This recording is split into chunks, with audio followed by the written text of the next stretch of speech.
Setiap nabi itu memiliki beban. Beban apa? Beban untuk menyampaikan risalah. Nah, tidak cukup menyampaikan risalah, tapi bagaimana mereka juga harus mengambil hati daripada orang yang mendapat hitop dari umat-umat mereka. Jadi beban diangkat menjadi nabi merupakan beban yang sangat besar. Ketika seseorang mendapat kemuliaan itu, yakni kemuliaan diangkat menjadi nabi, dan mereka menjalankan apa yang harus dijalankan dari perintah-perintah Tuhan, maka kemuliaan semakin tinggi bagi mereka.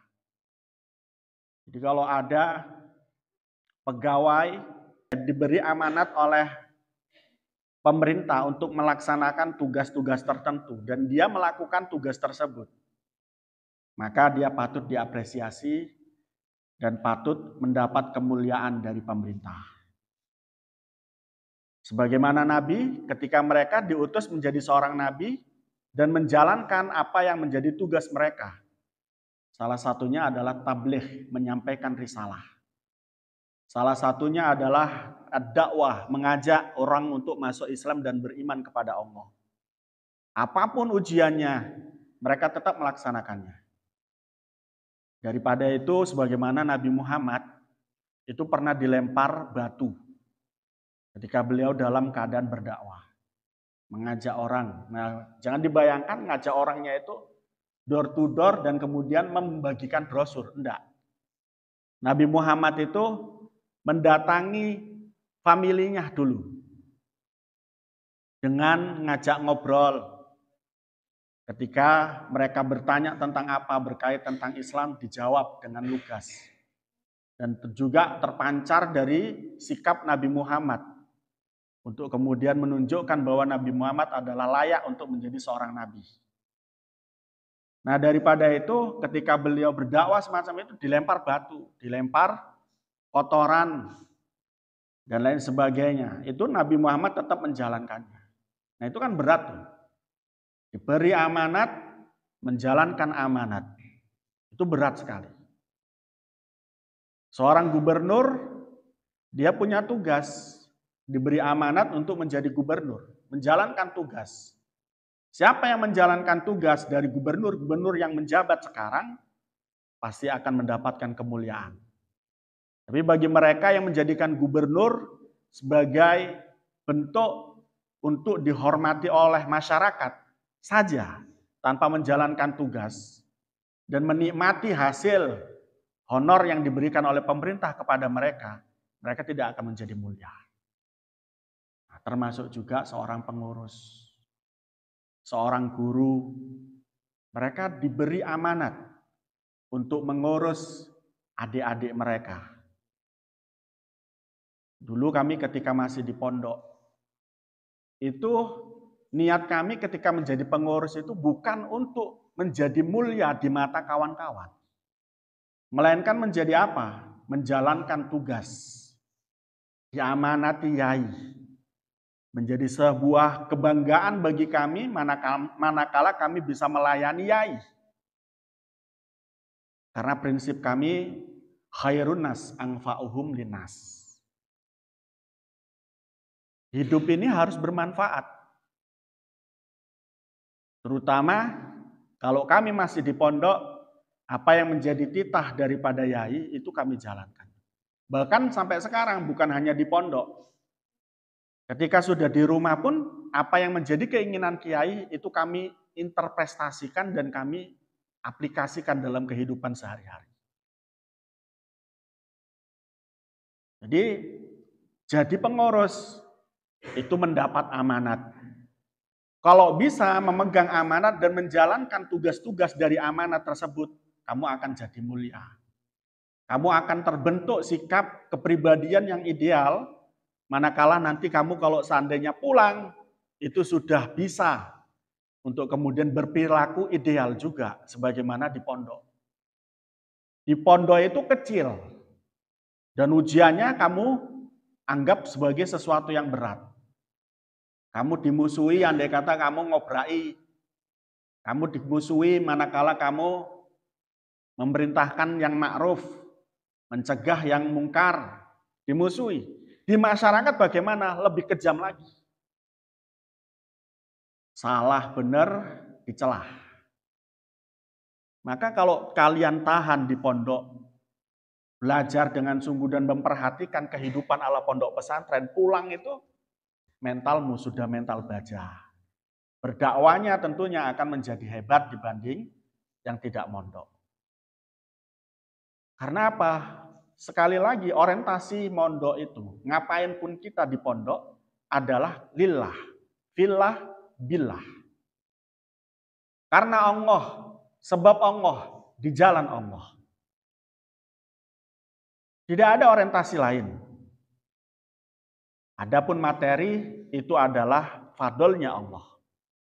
Adapun kemuliaan yang diberikan itu adalah fadlnya Allah. Nah, jangan sampai punya mentalitas di pondok pesantren seperti raja. Karena apa? Sekali lagi, sebagaimana apa kata Kyai Jalil itu, jadio kesete santri. Nah, kalau di masyarakat nanti jadio kesete masyarakat. Apa sing dimaksud dengan keset ini? Keset ini adalah sebuah benda yang tidak mulia. Dianggap remeh-temeh. Tapi dia mampu membersihkan kaki orang yang akan masuk ke masjid. Membersihkan kaki orang yang mau masuk ke tempat-tempat yang bersih. Tanpa ada keset, kaki orang nggak akan bersih. Dipijak-pijak, tapi dia bermanfaat. Ini filosofi jadio kesete santri. Kalau di pesantren, jadio kesete masyarakat. Itu adalah interpretasi daripada khairun nas anfa'uhum linnas. Saya balik lagi kepada ayat yang kita baca. Setiap nabi tadi memiliki beban yang sangat berat. Dari siapa? Dari Nabi Adam. Nabi Adam itu memiliki umat yang sedikit, tapi sudah berat. Kamu lihat ketika Nabi Adam diturunkan dari surga. Apa yang kemudian terjadi kepada Nabi Adam dan Ibu Hawa. Ketika mereka sudah di bumi, bagaimana juga ujian yang berat sekali. Jadi jangan katakan awakmu urip nggak ada beban itu, jangan katakan itu. Semuanya pasti memiliki beban. Tinggal kamu menempatkan beban dan menjadikan beban itu menjadi apa? Menjadi saudaramu, menjadi temanmu untuk bermain, atau menjadi musuhmu yang kamu tinggalkan. Orang-orang hebat menjadikan beban itu menjadi teman yang digunakan atau yang diajak untuk bermain. Beratnya hidup dijadikan mainan dalam tanda kutip. Di-enjoyin. Bahasa enaknya itu begitu kan. Teman itu kan tempat enjoy. Kalau ada teman yang tidak bisa di-enjoyin atau tidak bisa diajak menikmati hidup, ya bukan teman. Nah, masalah-masalah yang besar menjadi teman, bukan menjadi musuh yang ditinggalkan. Sehingga orang-orang hebat mampu melewati segala ujian itu gara-gara apa? Menjadikan masalah menjadi teman. Artinya apa? Tidak pernah ditinggalkan setiap kali memiliki masalah. Nabi begitu juga. Masalah besar menghadapi sekelompok yang kuat.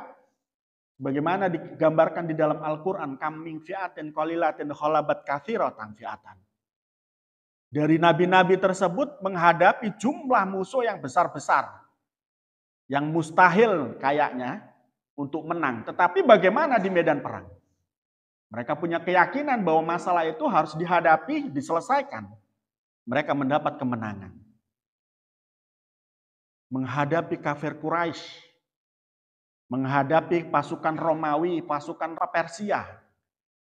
Itu semuanya dianggap sebagai masalah-masalah yang didudukkan sebagai teman.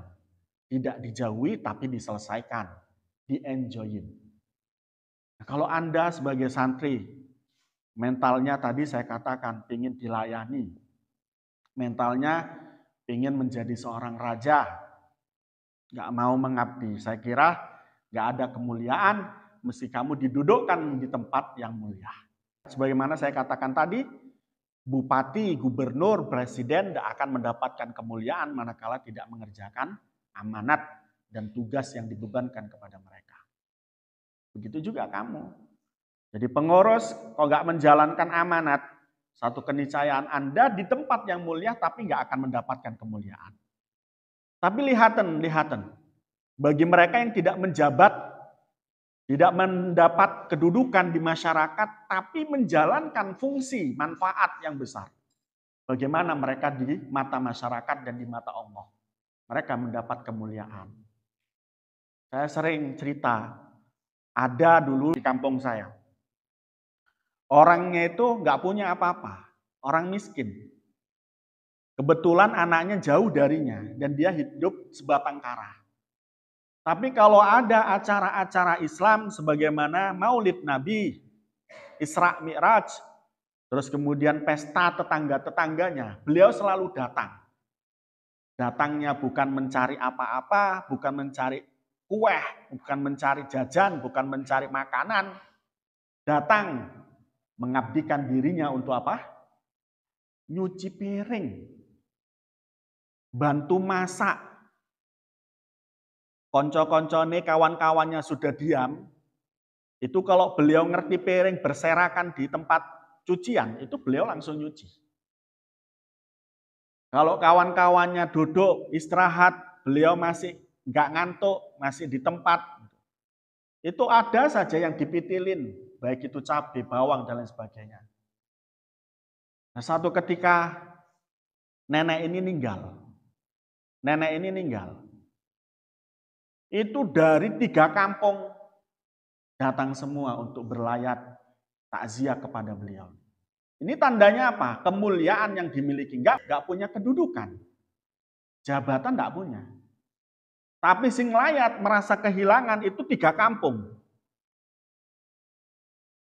Ini orang yang enggak perlu tahta untuk memiliki tahta dan jabatan. Sebaliknya ada orang, banyak kita lihat, memiliki jabatan tinggi. Jadi gubernur, jadi DPR, mati. Sebelumnya dia korupsi. Apa yang dikenang oleh masyarakat kepadanya?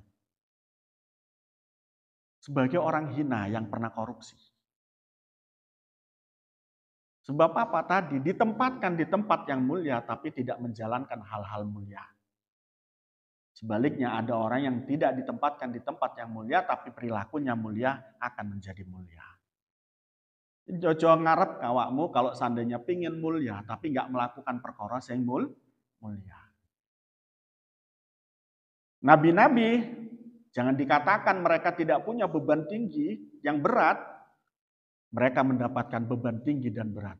Apa yang kita sudah baca tadi adalah bentuk dan menggambarkan bagaimana Nabi Adam sampai Nabi Muhammad itu semuanya mendapat beban yang tinggi.